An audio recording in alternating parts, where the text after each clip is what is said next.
Welcome to 4 Oak Street.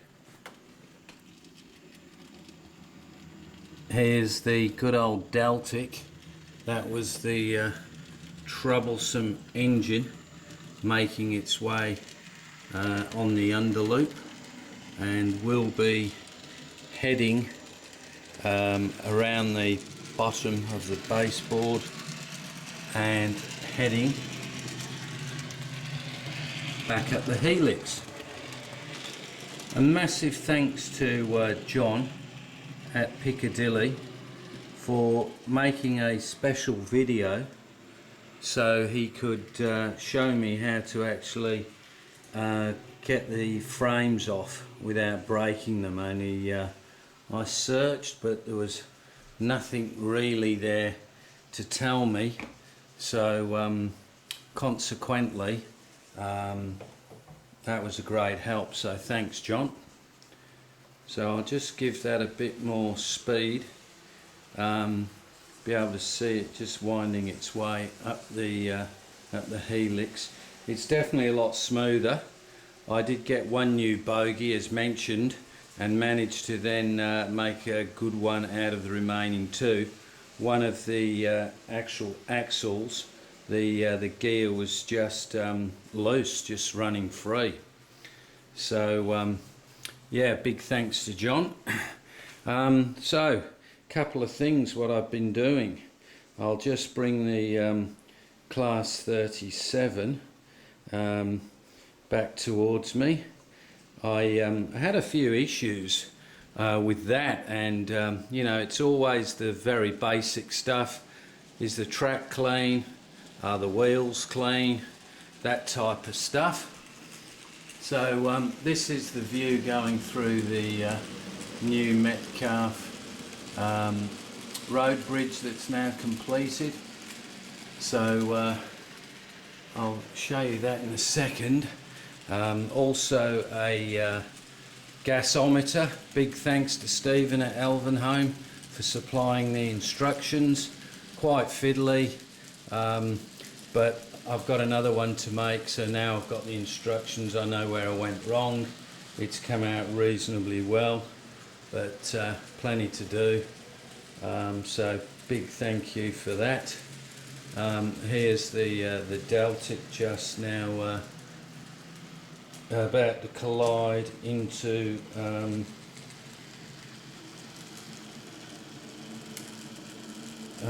yes, Loco 4. Enter, and you can see even on a layout like that you get issues. So especially trying to film. So what have I been doing anyway since the last little thing? As mentioned, the Metcalfe Bridge, which I'll take off, that actually has a wooden deck.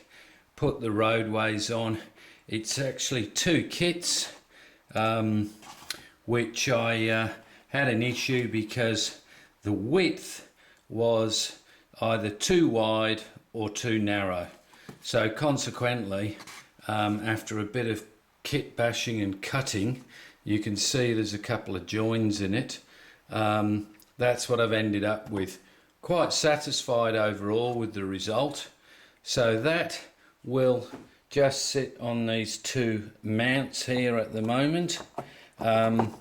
So the reason that I had to make the bridge was I had to work out where the bridge was going to be so I can work out the road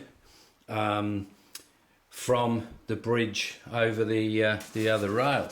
So I've got sort of a bit of a mock-up here.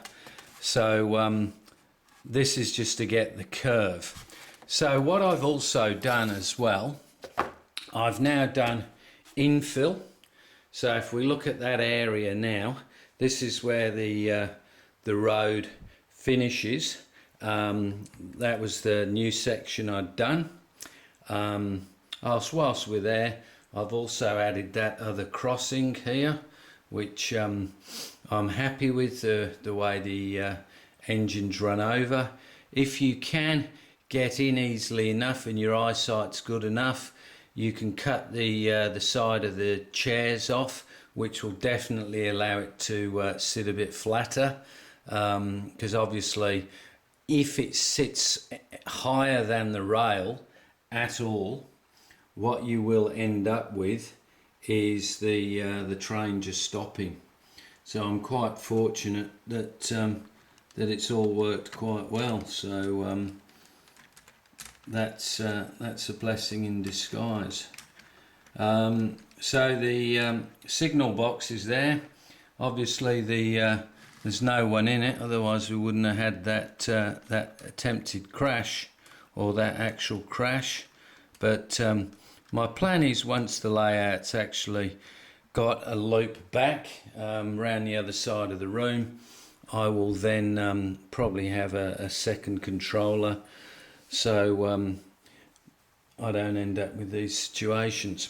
So the Infill used this XPS, I think it is, foam, which can be sanded, can be cut. What I've actually bought is this little gadget here. This recharges off your laptop. It's got a rechargeable battery. I'll just sort of give you a quick demo of what it does. You just basically slide the switch, press the button, wait about 30 seconds for maximum heat, and so then you can start cutting. So as you can see, it's probably not hot enough yet. It's just starting to get hot enough now. So yeah, works reasonably well. One thing it tends to do, as opposed to cutting, it tends to melt. So you can see some of my cuts here, along here. It sort of melts it, gives it quite a rough surface. So what I've actually done with this area is I'll be actually looking at, I suppose, where these gasometers are going to be,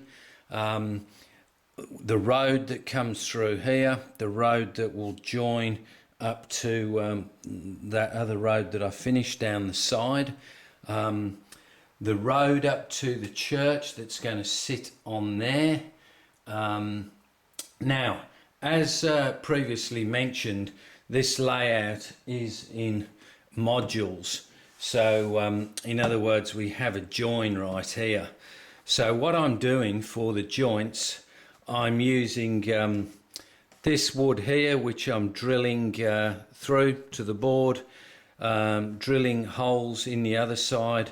So this is in effect my bulkhead where the two join. We've also got a bulkhead going across here, which you can see my finger. So what it means is this whole piece of the layout, you can unbolt it and take it away, because I'm thinking, should I downsize house? Although I would need a big room for this layout, but at least I can disassemble the layout and put it maybe in a garage or something, even in storage.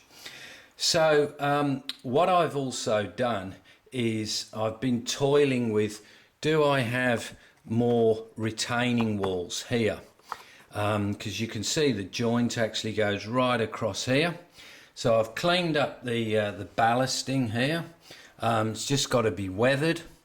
Cleaned up the joints here. I had to extend the, this is like on a raised section here. So you can see it's raised on 10mm ply. So where it came out of this tunnel mouth, it actually just sort of followed a border. And now with what I'm doing, I've had to add this piece at the side on both. So the walls will actually join up at the side of the uprights, if for want of a better word, abutments or whatever they're called, on the road bridge. So I just have to pick up my brick paper, which has been printed because I ran out. But I also toiled with, could I somehow do an embankment straight off the side here. But then when I started looking, could I do an embankment, it then would have meant this tunnel was starting to look like a box. So it would have been too low here. So what the plan is to actually bring an embankment from this side and bring the embankment down to about here, because this is where it starts to fade into that lower level. So it's almost like bringing a plumb line. There's going to be, obviously this won't be flat, there's going to be more of this foam shaped with some sort of area for the church there, maybe a large graveyard and a wood. So I may change this, but I'm thinking with the road coming across here, something like that. It'll just join up onto this. I've got a piece of wood that'll just sit underneath to give me that good join. I'm thinking that I'll probably start to have an embankment about here. May drop this down slightly. It's sloping now from the tunnel. May just drop this down slightly. All this has to be glued down. All has to be cut. This has all got to fade up to this hillside, so you'll sort of get the idea now. But one thing that did strike me as well is I've laid here 150 metres of track, I think, and I've actually hardly got any actual track where I can see the trains at the moment, because obviously there's a big chunk in the helix, and then it's going through cuttings and tunnels, obviously the station. But my plan is for the rest of the layout, it's going to be above board level, so there'll actually be housing underneath, so the trains are going to be visible. But I think that's pretty much what it's like in real life. So you know, in a lot of cases you are going through tunnels and cuttings and whatever. Also, I've been looking at, has anybody had any success with N-gauge cameras? I know Stephen's been using that spy pen. I wondered if anybody had had anything else that you can buy, because obviously you've got to allow for these things going through tunnels and God knows what. So pretty much that's what I've been up to. Doesn't look like a lot, but I've been on it most nights, particularly with this woodwork. So the idea is at the back here, you know, with that, and at the front here, this will fade right down as we mentioned, but I just want a real good solid base so that yes, it can be picked up. Now just another thing, I suppose, on costings, people, you know, have asked me, family that have come around and said, well, how much have you spent on this layout so far? So I've actually kept a spreadsheet of every purchase that I've made just to give me an idea. So I actually started in 2006 buying stuff. 2008 I bought a fair bit when I was in the UK. In total I've spent just over $12,000, or close to I don't know, £6,000. So that's over a period of what, 12 years. So if you look at that, it's about £500 a year, £10 a week. I got friends who spend more on beer in a day than I spend on this. So I suppose you know, it's not, you know, when you do it over a period of time, you build a layout over a period of time, and that includes everything, all the baseboards, all the material that I've used, things like the little compressor that I've bought, all the bits and pieces that you need to build the layout, as well as obviously all the rolling stock. Now this is my, don't know if you can see it, these are my numbers here. So I've got a Class 37, a warship, which the Deltic just tried to push up the track without the driver knowing. I've also got a Class 8 108 DMU, which I used to go to work on. I'm waiting for them to bring out the sound version. I've got the Pullman in there, and then in the engine shed I've got a Jubilee 462, I've got an A1, a Class 3 MT, and I've also got a Mallard. So that includes all that stuff. So you can see down here some of the Pullman anyway, and rolling stock, and obviously I intend to add to that. So yeah, that's pretty much the update. So the next part for me now is to make a bit of a cardboard mock-up of that road and work out what's going to go there. The other side of that road from the bridge, I think there's going to be more housing, maybe a better quality of house, maybe some of those semi-detached, detached houses. Not sure. So yeah, so big thank you to everybody. I love looking at all the stuff.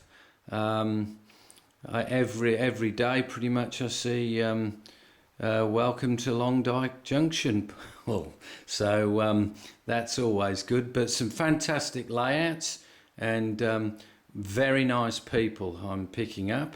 And when someone's prepared to put a video up on YouTube to give you a hand, I think that sort of says a lot about the model railway fraternity, as well as particularly the N-gauge fraternity.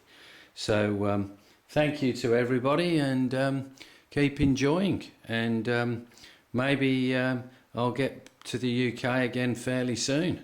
Hopefully one day the N-gauge one in Warwick, which would not be too far away from where my family is. So thanks a lot, and see you on the next episode. Bye.